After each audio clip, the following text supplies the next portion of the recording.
तो महाराष्ट्र में सावरकर पर सियासत थमने का नाम नहीं ले रही है, जिसके तहत सरकार ने वीर भूमि परिक्रमा का ऐलान किया है। महाराष्ट्र सरकार ने विनायक दामोदर सावरकर की जयंती के उपलक्ष्य पर वीर भूमि परिक्रमा का ऐलान किया है। वीर भूमि परिक्रमा के कार्यक्रम नासिक, रत्नागिरी, सांगली, पुणे और मुंबई में होंगे। महाराष्ट्र में वीर सावरकर पर सियासत थमने का नाम नहीं ले रही है। महाराष्ट्र सरकार दिवंगत हिंदुत्व विचारक वीर सावरकर की जयंती के उपलक्ष्य में 21 मई से 28 मई के बीच वीर भूमि परिक्रमा का आयोजन करेगी। राज्य सरकार में मंत्री मंगल प्रभात लोढ़ा ने शुक्रवार को यह जानकारी दी। उल्लेखनीय है कि सत्तारूढ़ शिवसेना, भारतीय जनता पार्टी और विपक्षी कांग्रेस में सावरकर को लेकर जुबानी जंग चल रही है। कांग्रेस नेता राहुल गांधी द्वारा दिवंगत हिंदुत्व विचारक के जेल से बाहर आने के लिए तात्कालीन ब्रिटिश सरकार से मांगी गई माफी को लेकर उनका मखौला उड़ाने के बाद इस वाकयुद्ध में इजाफा हुआ। सत्तारूढ़ शिवसेना और बीजेपी ने राहुल गांधी की टिप्पणी के मुद्दे पर पूर्व मुख्यमंत्री उद्धव ठाकरे की कथित चुप्पी को आड़े हाथ लेते हुए पिछले सप्ताह राज्य में सावरकर गौरव यात्रा निकालने की घोषणा की। Bureau report, GSTV। में मुख्यमंत्री अशोक गहलोत ने इस साल के बजट में कई घोषणाएं की थी, जिनमें से कई योजनाओं का लाभ जनता को आज से ही मिलने जा रहा है। क्या है विशेष योजना जिससे कॉमन मैन को बड़ी राहत मिलेगी? आइए देखते हैं इस रिपोर्ट में। राजस्थान में आज यानी 1 अप्रैल से ये बड़े बदलाव हो जाएंगे। इसका सीधा असर यहाँ की जनता पर पड़ेगा। जानिए क्या होने जा रहे हैं बड़े बदलाव। राजस्थान में महिलाओं का रोडवेज किराया तो आधा होगा। विशेष श्रेणी की बसों में जारी 30% किराए की छूट भी बरकरार रहेगी। किसानों के लिए गेहूं की खरीदी करने की जानकारी आई है। इस बार खरीद पूरी तरह ऑनलाइन होगी। बिजली में पहले 50 यूनिट तक बिजली मुफ्त थी, लेकिन बजट घोषणा में इसे 100 यूनिट किया गया था।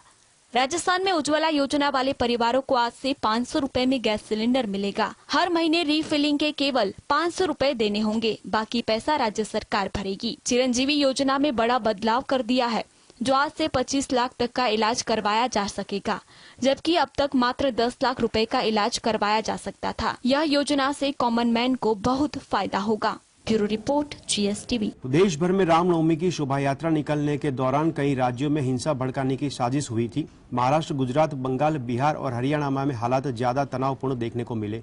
आइए जानते हैं कहां कैसे भड़की हिंसा और अभी क्या माहौल है।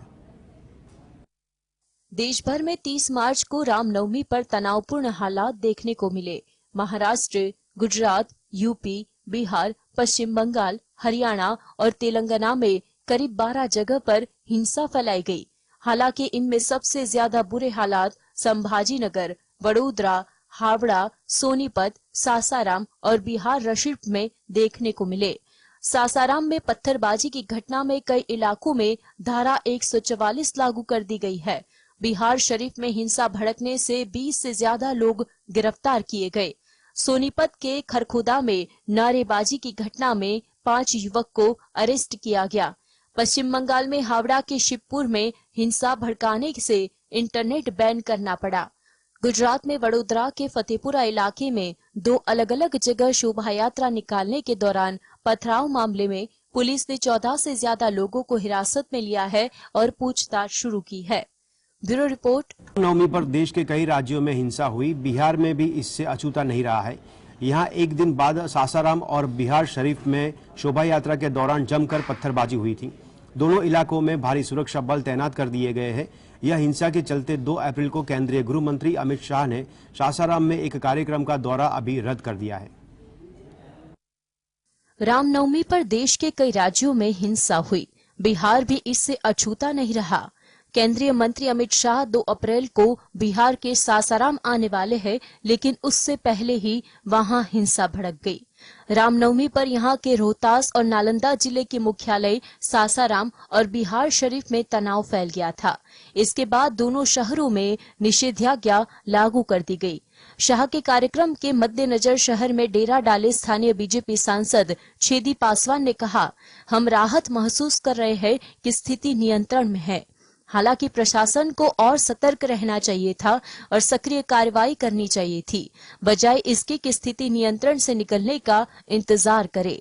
सीएम नीतीश कुमार के गृह जिले नालंदा के बिहार शरीफ में भी गगन दीवान, मंसूर नगर और नबी नगर में झड़प होने के बाद धारा 144 लागू कर दी गई है।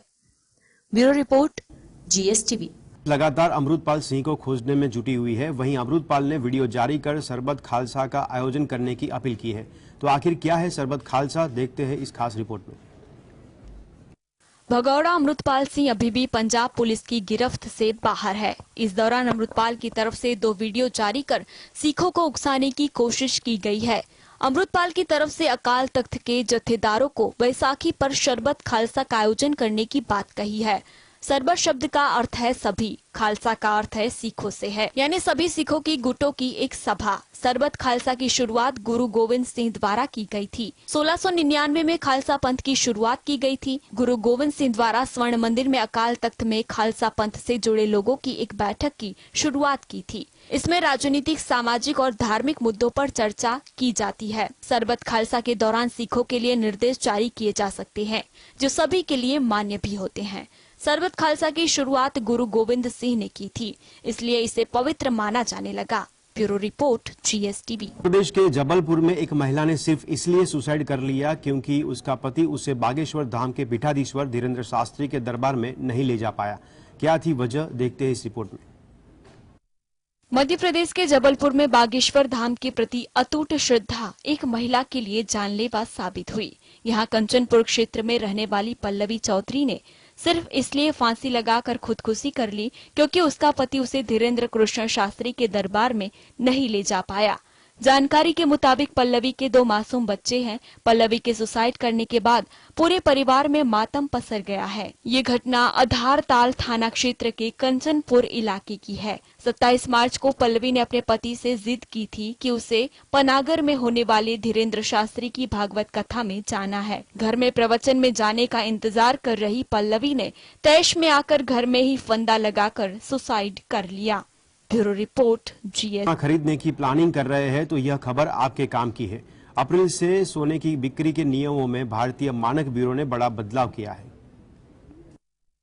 अगर आप नए वित्त वर्ष में सोना खरीदने की प्लानिंग कर रहे हैं तो यह खबर आपके मतलब की है।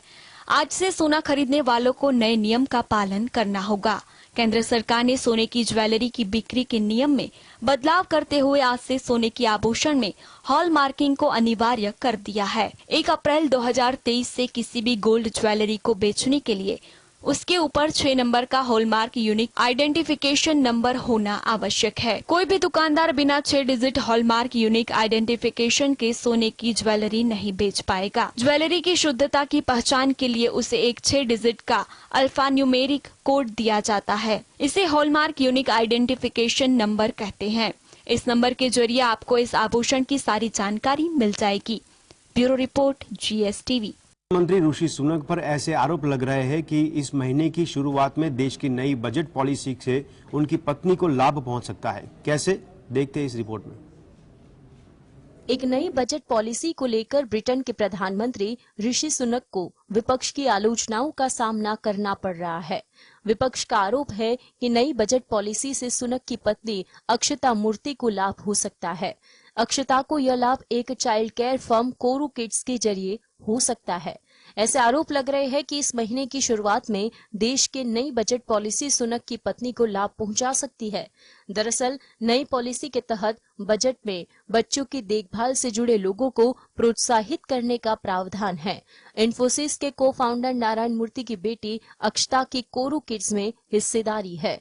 हालांकि इस मामले में ऋषि सुनक ने ब्रिटेन के मंत्रिमंडल कोड का पालन किया था, लेकिन विपक्ष ने इस पर स्पष्टीकरण मांगा है।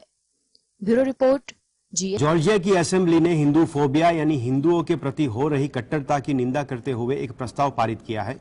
यह प्रस्ताव लाने के साथ ही जॉर्जिया इस तरह विधायी उपाय करने वाला पहला अमेरिकी राज्य बन गया है। क्या है ये प्रस्ताव, देखते हैं इस रिपोर्ट में। जॉर्जिया की असेंबली में हिंदू फोबिया हिंदुओं के प्रति हो रही कट्टरता की निंदा करते हुए एक प्रस्ताव पारित किया है। प्रस्ताव में कहा गया है कि हिंदू धर्म दुनिया के सबसे बड़े और सबसे पुराने धर्मों में से एक है। इसके 100 से अधिक देशों में 1.2 बिलियन से अधिक अनुयायी हैं। हिंदुओं में स्वीकृति, आपसी सम्मान और शांति के मूल्यों के साथ विविध परंपराओं और विश्वास प्रणालियों की एक श्रृंखला शामिल है। यह प्रस्ताव लाने के साथ ही जॉर्जिया इस तरह का विधायी उपाय करने वाला पहला अमेरिकी राज्य बन गया है। इस दौरान कहा गया कि देश के कई हिस्सों में पिछले कुछ दशकों में हिंदू अमेरिकियों के खिलाफ घृणा से उत्पन्न अपराधों के मामले दर्ज किए गए हैं। प्रस्ताव में कहा गया है कि हिंदू फोबिया को कुछ शिक्षाविदों द्वारा संस्थागत रूप दे दिया गया है, जो हिंदू धर्म को खत्म करने का समर्थन करते हैं और इसके पवित्र ग्रंथों पर आरोप लगाते हैं। Bureau report, GSTV। पीने के पानी पर कोटा सिस्टम लगा दिया है। कृषि के लिए पानी के इस्तेमाल पर प्रतिबंध है। वजह है भयानक सूखा। यह सिस्टम अगले 6 महीनों तक लागू रहेगा। अगर ज्यादा इस्तेमाल पानी का किया तो 6 महीने तक की जेल भी हो सकती है। देखिए स्पेशल रिपोर्ट। ट्यूनीशिया ने अगले 6 महीनों के लिए पीने के पानी पर कोटा सिस्टम लगा दिया है, यानी पीने के लिए पानी नाप कर मिलेगा। इतना ही नहीं, खेती बाड़ी के लिए पानी के इस्तेमाल पर पूरी तरह से प्रतिबंध लगा दिया गया है। यह सख्त नियम इस साल 30 सितंबर तक लागू रहेगा। ट्यूनीशिया के कृषि मंत्रालय ने कहा है कि उनका देश पिछले कई महीनों से भयानक सूखे से जूझ रहा है। पिछले साल सितंबर से लेकर इस साल मार्च के मध्य तक ट्यूनीशिया में बारिश की भयानक कमी रही। ट्यूनीशिया के जल कानून के तहत नियम तोड़ने वाले को 6 दिन से लेकर 6 महीने तक की जेल हो सकती है। राजधानी और कई अन्य शहरों में पानी की राशनिंग शुरू हो चुकी है, जिसकी वजह से पूरे देश में गुस्सा फैल रहा है। Bureau report, GSTV।